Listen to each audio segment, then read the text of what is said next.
하늘 뜯을기를 시작하겠습니다. 오늘 하나님이 주신 말씀은 마태복음 18장의 15절에서 20절입니다. 내 형제가 너에게 죄를 짓거든 가서 단둘이 있는 자리에서 그에게 충고하여 그가 너의 말을 들으면 너는 그 형제를 그러나 듣지 않거든 한두 사람을 더 데리고 가거라. 그가 하는 모든 말은 두세 증인의 입을 빌어서 확정 지으려는 것이다. 그러나 그 형제가 그들의 말도 듣지 않거든 교회에 말하여라. 교회의 말조차 듣지 않거든 그를 이방 사람이나 세리와 같이 여겨라.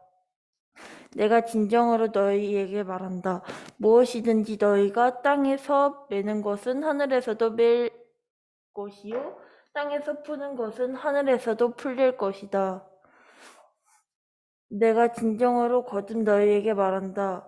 땅에서 너희 가운데 두 사람이 합심하여 무슨 일이든지 구하면 하늘에 계신 내 아버지께서 그들에게 이루어 주실 것이다.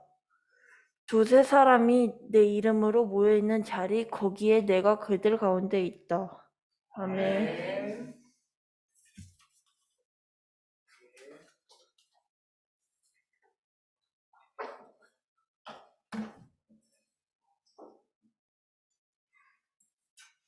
수고해서 혜은 씨한테 박수를 쳐주고 싶은데요.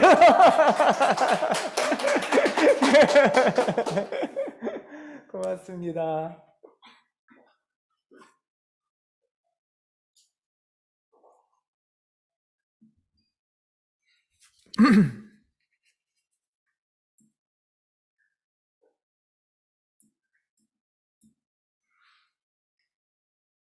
예.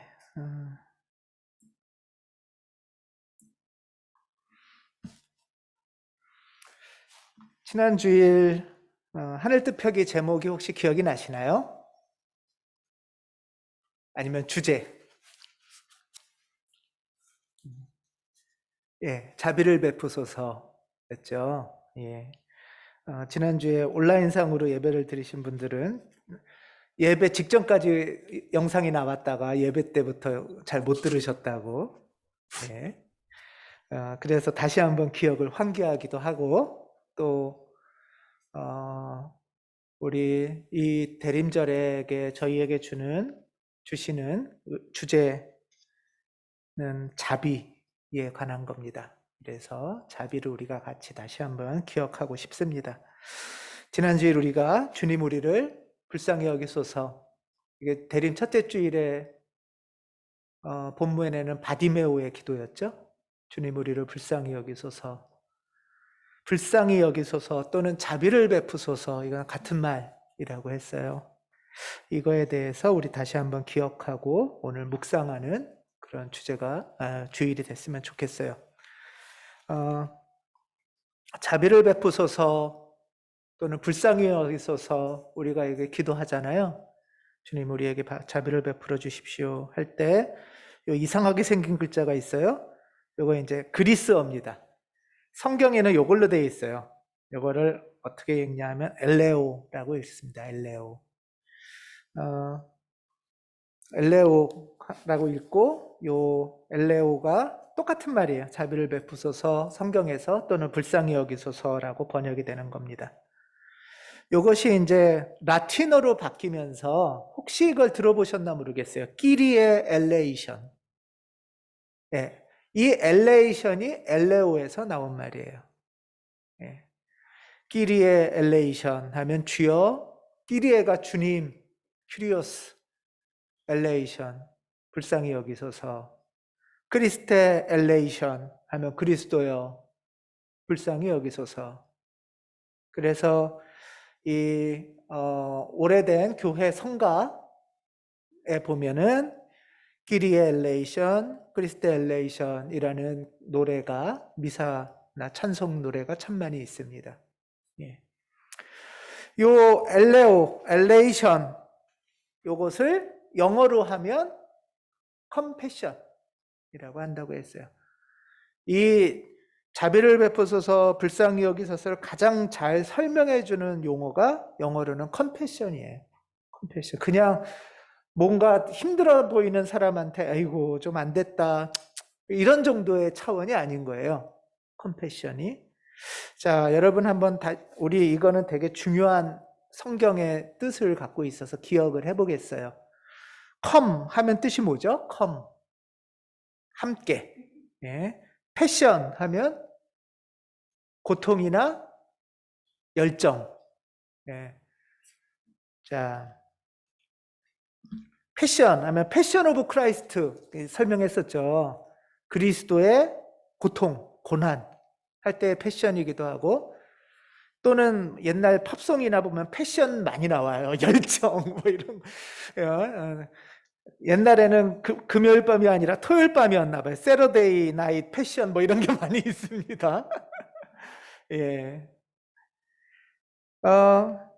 그러니까 우리 안에는 다 고통이 있어요. 살면서 고통도 있고 또 패션도 있어요. 이것을 함께 해 주십시오 하는 게 자비를 베푸소서 이런 뜻이에요. 우리가 살아가면서 예상치 못한 일들로 우리는 다 아픔을 겪어요.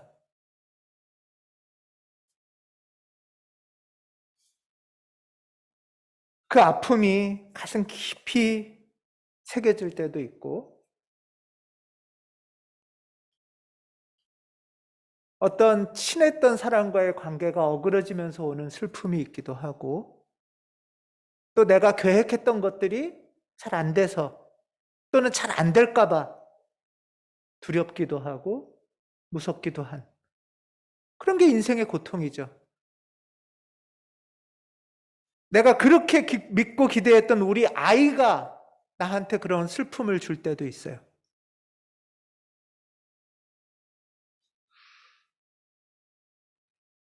이런 예상치 못한 고통이나 좌절, 두려움과 낭망이 우리 안에 있는데 그런데 우리의 인생이 나를 잘 보면 그렇게 슬픔과 고통과 아픔만 있는 게 아니라 그래도 더 밑에 들어가 보면은 그래도 포기하지 않는 우리 안에 어떤 열정이 있어요. 인생에. 소망이 있는 거예요.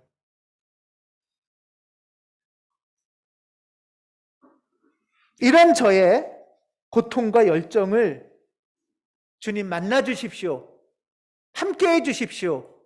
하는 게 컴패션이에요. 그 기도가 주님 자비를 베풀어 주세요 하는 거예요. 바디메오에게는 후천적인 장애가 생겼죠. 실명이라고 하는.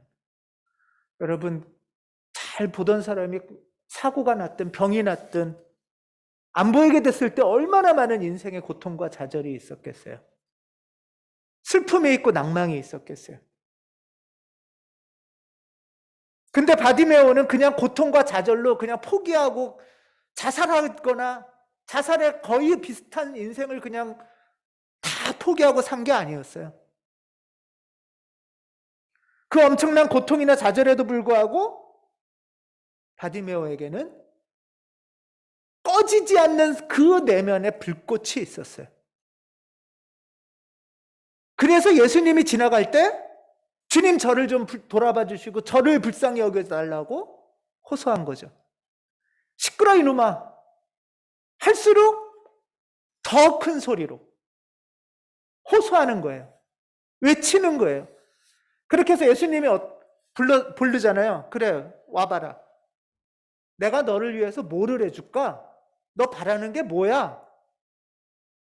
라고 물을 때 여러분 만약에 하나님이 갑자기 너 뭐 해줄까? 이러면 어떠실 것 같으세요?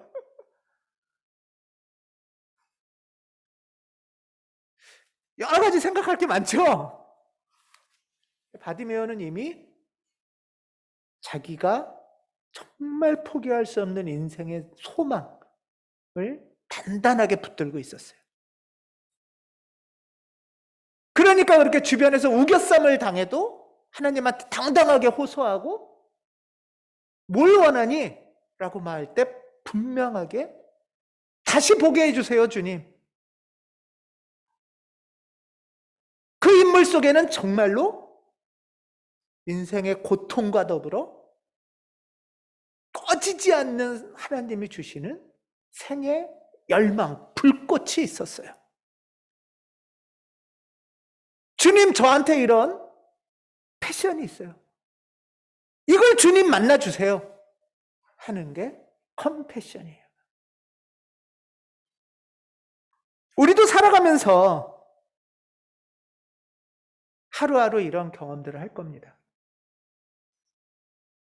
하루하루 두려움도 있고 머뭇거림도 있고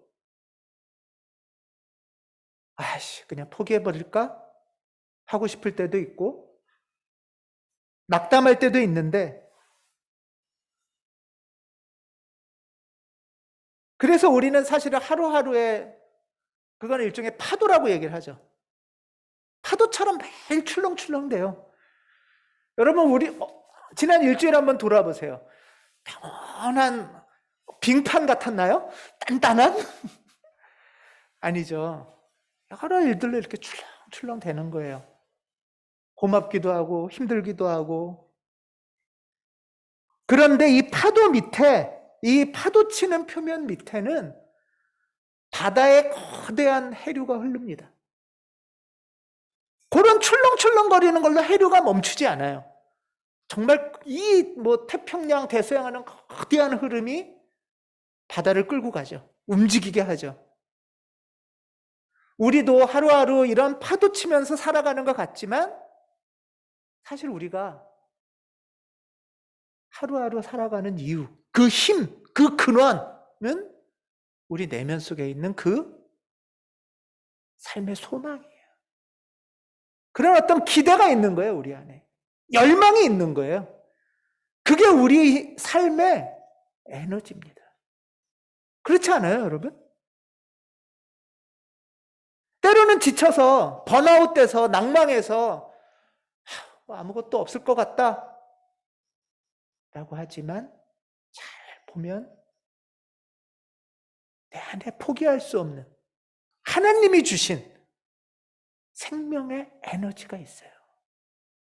이 에너지를 발견하는 것, 그리고 이 에너지를 주님, 꺼져가는 불꽃도 꺼트리지 않는 주님께서 다시 키워주시는 그 소망이 우리를 이런 하루하루 치는 파도에도 불구하고 거대하게 주님의 손 안에서, 품 안에서, 이끄심 안에서, 섭리 안에서 걸어가게 하는 거죠. 이 사실을 우리에게 주님 기억하게 해주세요 하는 게 또한 자비를 베풀어 주십시오 하는 거예요.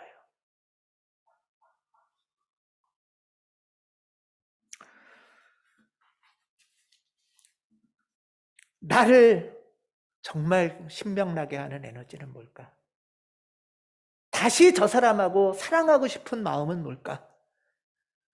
이 에너지가 이쁜 사람 만나면 껴안고 싶고 뽀뽀도 하고 싶은 거고, 그렇지 않아요? 맛있는 거 보면은 저 사람하고 나눠 먹고 싶다 이런 마음도 드는 거고.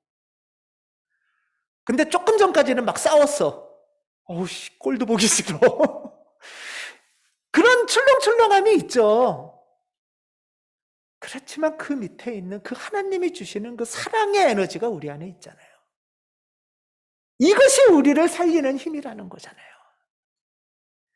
이걸 놓치지 않게 해주세요. 이걸 포기하지 않게 해주세요 하는 게 주님 우리에게 자비를 베풀어 주세요 하는 간구입니다.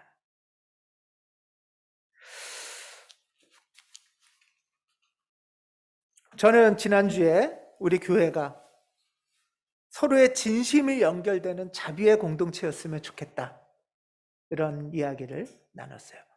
새로운 10년을 시작하면서 가운교회가 거창한 거 말고 다시 중심부터 우리의 진심이 연결되는 공동체였으면 좋겠다. 근데 이 진심이 뭐냐 하면 바로 패션이 진심이에요. 내 안에 이런 무서움이 있어. 불안이 있고 두려움이 있어. 또 이렇게 조금 내가 안 그러고 싶은데 자꾸 허세가 있어. 자꾸 의심되고 싶고 잘난 척하고 싶어. 그런 것 때문에 내가 막 휘둘려. 내가 좀 염려 안 하려고 하는데 저놈의 자식 보면 막 계속 막 짜증나고 화나. 이게 우리 안에 있는 진심이잖아요. 근데 그것만 있는 게 아니죠. 그런 파도 속에 있는 더 잘 살고 싶고 더 잘 사랑하고 싶고 더 행복하고 싶은 그 에너지로 뜨거워지고 싶은 마음들이 있는 거잖아요. 그 진심이 연결되는 것. 그게 자비의 공동체입니다. 여러분 가정이 자비의 공동체를 이루시길 바랍니다. 예. 우리 사랑하는 아내와 남편과 자녀와 근데 이 자비의 공동체를 이루려면 걱정하지 마. 내가 다 해줄게. 아빠는 무섭지 않아? 뭐가 무서워? 까짓거. 이거 살짝 허셀 수 있죠. 그런 마음도 있지만 아빠도 이런 게 염려되고 이런 게 두려워. 같이 기도해줘. 할 수 있는 거잖아요.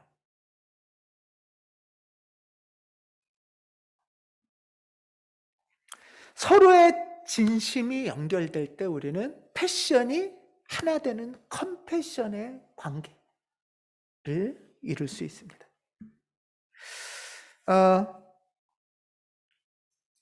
그런데 우리가 사랑하는 사람들과 만나서 공동체를 이루지만, 가족을 이루지만 잘 안 되는 것 같을 때가 있어요.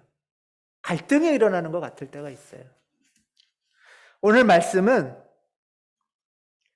아나베프티스트라는 오래된 종교개혁 그룹 중에 오래된 교회인데요. 그 교회들이 오늘 말씀을 아주 소중하게 여기는 말씀이라 그분들의 어떤 지혜를 같이 좀 나누려고 합니다.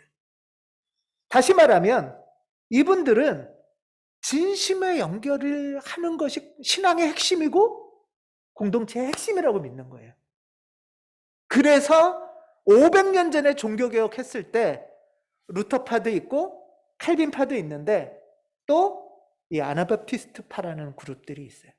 이 아나바티스트파는 막 교회가 커지고 사람들이 많아지는 게 중요한 게 아니라 진심이 연결되냐 안 되냐 이걸 핵심으로 봐요. 사실 여러분 근데 사랑의 공동체, 자비의 공동체가 가족의 숫자를 우리 가족은 20명인 게 최고야. 이게 목표는 아니잖아요. 그렇죠?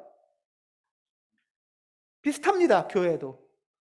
크기나 규모가 아니라 얼마나 진심이 연결되고 있나. 이것을 아나베프티스트 교회는 첫 번째로 칩니다. 그럴 때 갈등이 생긴다는 것, 충돌이 생긴다는 것은 그러면 아나베프티스트들은 뭐라고 생각할까요? 저 사람하고 나 사이가 단절된 것. 저 사람과 내 사이가 막히는 것을 죄의 상태라고 얘기를 해요. 진심이 단절되는 거예요. 그러니까 자비가 안 이루어지는 거니까 어떤 관계가 돼버리는 거예요, 이때는? 무자비한 관계가 돼요. 무자비한 관계가 되는 것을 죄의 관계라고 얘기를 해요. 자, 그러면은 그럴 때 잘 연결이 안 돼서 그냥 저 사람대로 사는 것 같고 나는 나대로 사는 것 같고 하루하루 겪는 파도도 그냥 각자 알아서 살고 그 밑에 숨어있는 그 열정도 서로 발견해 주지도 못하고 지지해 주지도 못하고 그런 무자비한 관계가 생길 때 어떻게 할까? 이것이 아나베프티스트 교회의 질문이었어요. 그것을 오늘 말씀에서는 이렇게 표현했어요. 네 형제가 너에게 죄를 짓거든. 이것은 그냥 어떤 도둑질을 하거나 엄청난 범죄를 저질렀다는 의미일 수도 있지만 그렇지 않고 나의 태도를 어떤 거스르는 태도가 있을 때, 관계가 어그러지는 것 같을 때, 이런 의미도 돼요. 여러분, 예를 들면 누가 미워. 부부싸움을 할 때도 미울 수 있고 저놈의 자식놈이 미울 수도 있고 교회에서도 그럴 수 있잖아요. 그렇죠? 그것을 이렇게 표현한 거예요. 어떤 형제가 어떤 자매와 내가 지금 우리 관계에서 죄가 발생된 상태예요. 그럴 때 일반적으로는 어떻게 하죠? 교회에서나 일반적으로는 이렇게 한다고 해요. 그냥 무시해요, 처음에. 그냥 내가 참으면 되지. 말해도 안 될 것 같아. 하고 무시해요. 그냥 단절하기예요. 근데 단절하고 있다가도 막 더 열이 막 받아. 그러면 이제 내가 지연아 일로 좀 와봐 해가지고 지연이 불러서 사실은 말이야 이러면서 너 정한철 집사님이랑 놀지 마 이런 얘기를 하기 시작하는 거예요. 이게 뭐예요? 험담을 뒤에서 이제 하기 시작하는 거예요. 예. 이게 편 만드는 거예요. 내가 옳지 저 사람 나쁜 놈이야. 이걸 교회에서도 하기도 하고요. 뭐 결혼한 사람들도 일어나는 일이에요. 예를 들면 가정에서 야 니네 아빠 말이야 아유 이럴 수도 있는 거예요. 그것도 편 만드는 거죠. 엄마가 옳아 아빠가 잘못한 거야. 또는 이럴 수도 있어요. 친정에 가가지고 저 집 식구들은 말이야 다 똑같은 거죠.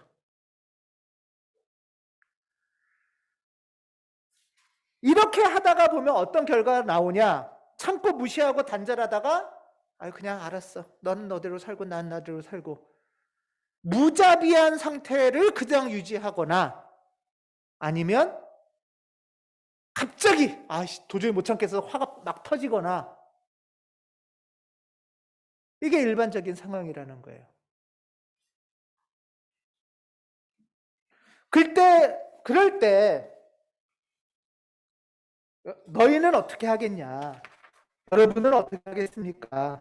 이렇게 물어보는 거예요. 아나비피스트 교회가. 그럴 때 오늘 말씀처럼 마태복음 18장 16절에 보면 15절에 보면 네 형제가 너에게 죄를 짓거든 이 형제를 따르게 바꾸면 되겠죠? 가서 단둘이 있는 자리에서 그에게 충고하여라. 뒤로 가서 험담하거나 딴소리야 그냥 포기하거나가 아니라 가서 단둘이 이게 첫 번째인데요. 어떻게 하라는 거예요? 그 사람 만나라는 거예요.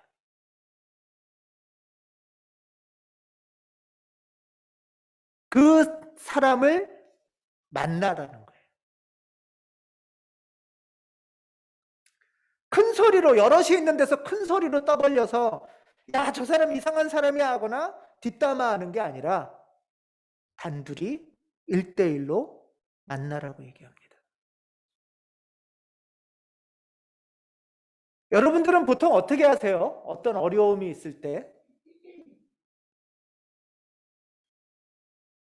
이 단계가 사실은 하나하나 우리가 살펴보고 묵상하고 훈련의 과정을 수행의 과정을 겪기 시작해야 되는 거예요.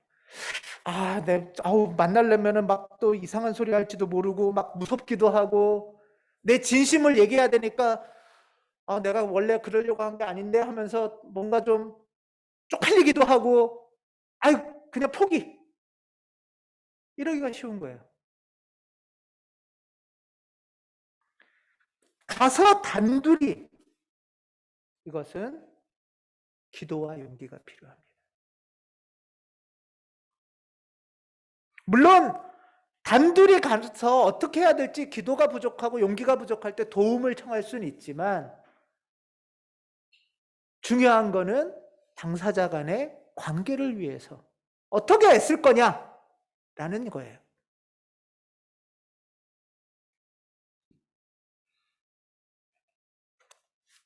자, 그러면 이제 단둘이 만나서 뭐를 할까? 또 싸우러 가는 건 아니겠죠? 거봐 하면서 또 지적하고 또 싸우러 가는 건 아니라면 진심의 공동체잖아요. 내가 왜 그때 그렇게 했는지, 또는 지금 내 마음이 어떤지, 이렇게 관계가 어그러져서 내가 얼마나 슬프고 아픈지,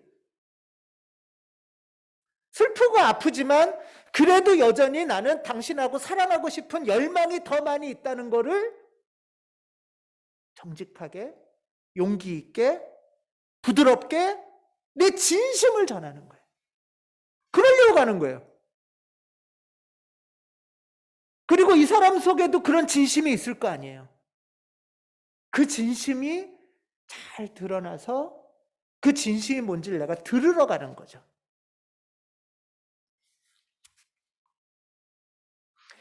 이럴 때 바로 자비의 사건이 일어나는 겁니다. 자비의 사건을 기대하면서 가는 거예요. 그럴 때 싸우러 가는 게 아니라고 그랬잖아요. 오히려 화해를 향한 여정, 이런 과정을 쓴 책에 화해를 향한 여정이라는 책이 있는데, 이 책을 쓴 레드락이라는 사람은, 신학자는 이렇게 말해요. 기도로 충만한 연약성의 상태다. 기도하면서 내 솔직한 진심도 얘기하고 상대 얘기를 잘 들을 수 있도록 나를 연약하게 만들어야 된다는 거예요. 근데 사실 나를 연약하게 만드는 게 무서워요. 그러니까 자꾸 단단하게 만들고 네가 날 덤비기만 해봐. 나도 너 확 덤벼버릴 거야. 이렇게 하기 너무 쉽잖아요. 하지만 정말 내 안에, 우리 안에 바라는 거는 진심이 연결되는 거잖아요. 당신 정말 사랑하고 싶고 당신한테 사랑 많이 받고 싶어. 이게 우리의 진심이잖아요. 하나님, 제가 하나님 많이 사랑하고 싶고요. 하나님 사랑 듬뿍 받고 싶어요. 이게 우리 마음이잖아요. 근데 제가 하루하루 살면서 이렇게 막 파도치고 아프고 힘들고 해요. 이 호소와 간구를 하나님께 드리는 거고, 사랑하는 사람과 나누는 거죠. 이게 교회의, 이게 자비의 사건이라는 거예요.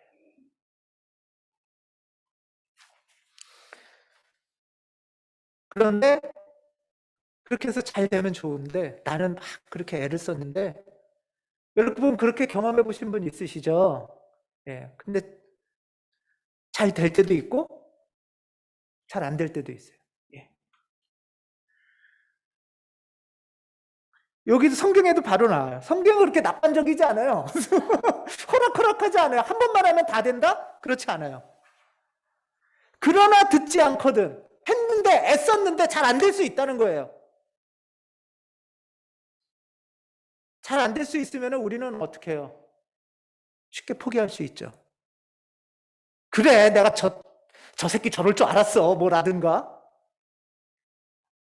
하지만 성경에서는 그 다음 구절이 또 있어요. 그런데 잘 안 되면, 내 진심을 이 사람이 잘 못 들어주면, 또는 저 사람이 진심을 잘 나한테 얘기를 안 하면 한두 사람을 더 데리고 가래요. 도움을 청하라는 거예요. 자, 이럴 수 있어요. 이 사람하고 이 사람이 서로 감정도 격해지고 막 싸웠어요. 근데 이 사람은 이제 그러지 말아야지, 마음을 다시 열자 하고 갔지만, 이 사람은 여전히 네가 반성한 게 아닐 거야, 또는 네가 금방 말만 해놓고 안 바뀔 거야, 이렇게 감정이 그럴 수 있잖아요. 그렇죠? 그러면은 이 사람은 내가 한번 꺾었는데 네가 그래? 하고 다시 싸우는 게 아니라 좀 더 이 사람이 진심을 열 수 있도록 도와주는 사람들하고 같이 만나라는 거예요. 이게 한두 사람을 더 데리고 가라는 거예요. 그래서 일종의 갈등으로 치면은 갈등을, 화해를 중재해 줄 수 있는 사람이 필요하다는 거예요. 하나님을 같이 찾을 수 있도록 도와주는 중재자가 필요하다는 거예요. 이게 교회에서 영적 지도자들의 역할인 거예요. 우리는 살면서 많은 어려움을 겪지만 교회는 이런 과정을 돕기 위해서 훈련하고 있어요. 한두 사람을 더 데리고 가는 것은 1대1의 팽팽했던 긴장이 좀 더 낮춰지고 서로 마음속에 하나님의 열망이 있다는 것도 확인하고 이것이 쉽지 않으니까 같이 힘을 모아서 해갈 수 있다라는 것을 도와주는 거죠. 우리 교회에서 하는 신방은 사실 이 과정을 거쳐가고 싶은 거예요. 우리 교회의 신방이 영적 지도의 과정이 이런 과정인 거예요.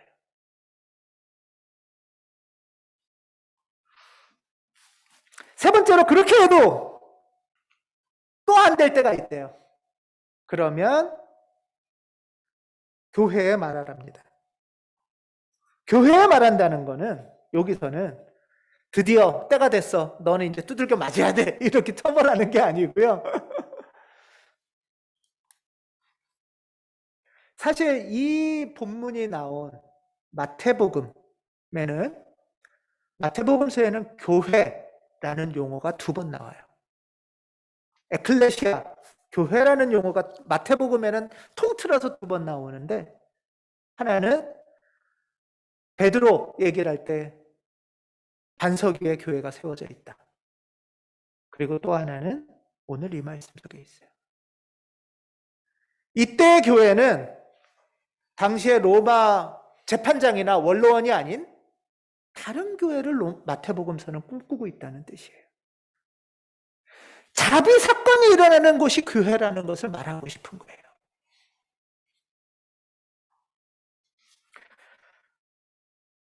교회는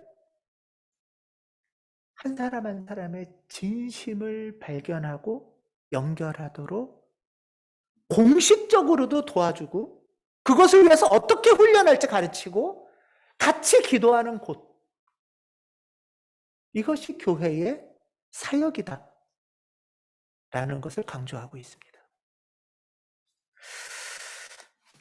마지막인 말씀이 이거예요. 근데 교회의 말조차 듣지 않거든 그를 이방 사람이나 세리와 같이 여겨라.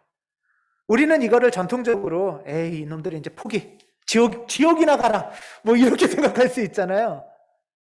근데 그게 아니죠. 성경의 말씀에 의하면 우리 그리스도인들은 이방 사람이나 세리를 어떻게 여겨야 돼요? 그리스도의 사랑과 이웃으로 만나야 되죠. 거기서부터 바뀌는 거예요. 니네는 포기했어 지옥 가라가 아니고요. 잘 생각해 보세요. 저도 다시 묵상을 해보는데 왜 그들이 그럼 교회의 말조차 듣지 않을까? 교회가 부족한 거예요. 이들이 교회가 신뢰가 아직 안 가는 거예요. 그래서 이 사람들이 자기 진심을 열지 못하는 거예요. 그러면 이분들이 다시 교회로 들어오기 위해서는 먼저 우리는 뭐를 해야 돼요? 먼저 우리가 진심을 열 수 있는 안전한 공간을 만드는 것이 첫 번째예요. 어떻게 하면 진심을 열 수 있는가 기도하고 어떻게 하면 진심을 들을 수 있는가 연습하는 것이 과제라는 거예요, 교회에. 그러고 나면 그리스도의 사랑으로 우리는 다시 이방인이나 세리를 신앙 안에서 초대할 수 있는 선교의 과제, 화해의 과제가 다시 시작된다는 거죠. 이것이 교회가 자비의 사역을 하는 순서라고 이해를 하고 있습니다.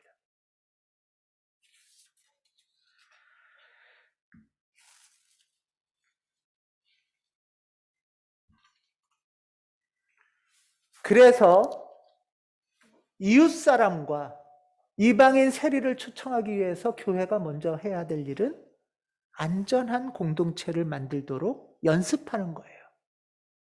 안전한 곳에서 진심이 발견되고 드러나도 괜찮아 하도록 돕는 것이 교회의 역할이라는 거예요. 한 사람은 그걸 하고 싶은데 이 사람은 계속 마음을 닫고 있어요. 사실 마음을 닫고 있다는 건 상처도 있고, 마음을 열면 더 상처받을까 두렵기도 하고, 아무 인생에 희망도 없어 하고 포기하고 싶기도 하고 그런 거잖아요. 그럴 때 교회가 하는 일은 안전한 공간을 만들고 그 아픔을 듣고 아픔을 존중하면서 그럼에도 불구하고 그 속에 있는 하나님의 자비와 사랑, 그 손길을 만날 수 있는 그 기대를 주목하도록 도와주는 것. 이것이 교회의 과제라는 거예요. 그럴 때 교회에게는 그 다음 본문이 이겁니다. 이렇게 엄청난 권세가 있다는 거예요. 내가 진정으로 너희에게 말한다. 무엇이든지 너희가 땅에서 매는 것은 하늘에서도 매일 것이고 땅에서 푸는 것은 하늘에서도 풀릴 것이다. 이런 갈등을 풀어가는, 화해하는, 냉정하고 무자비했던 관계가 연결되는 이 권세가 교회의 사역 속에 있다는 거예요. 우리가 하는 사랑의 사역, 자비의 사역이 바로 이런 권세 가운데 있다는 얘기를 하는 거예요. 마태복음에서의 교회는, 마태복음서가 생각하는 교회는 이런 사역을 하는 교회예요. 그래서 베드로 위에, 반석 위에 교회를 세운다는 말씀과 더불어 이런 맺고 푸는 화해의 권세가 교회에게 있다라는 두 번째 말씀을 합니다.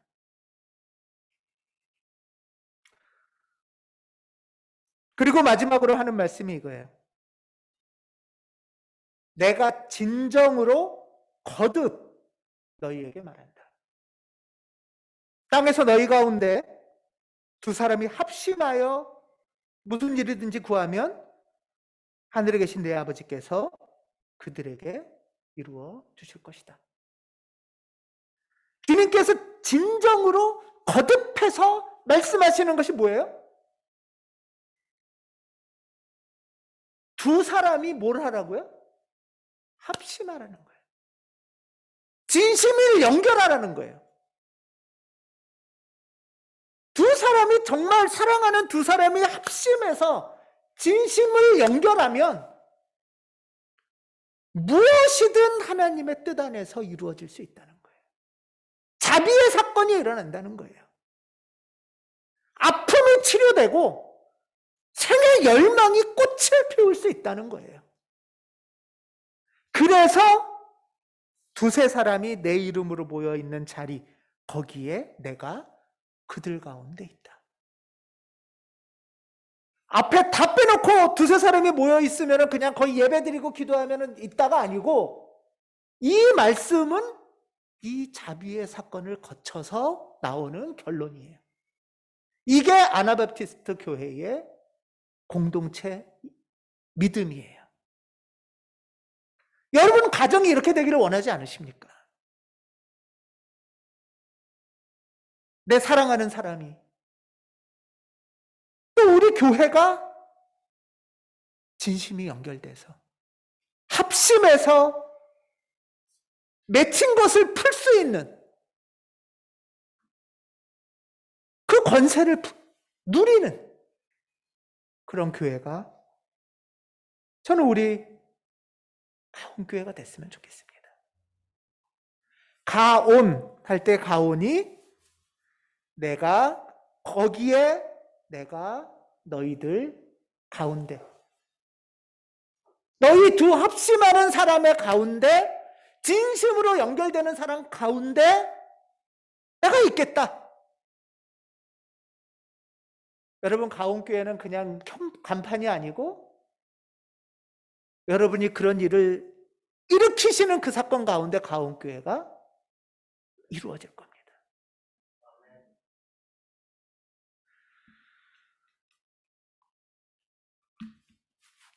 우리 가운데 계신 하나님, 우리의 가정 가운데, 우리의 삶 가운데, 우리의 교회 가운데 이런 기적이 일어나길 간절히 구합니다. 기도하겠습니다.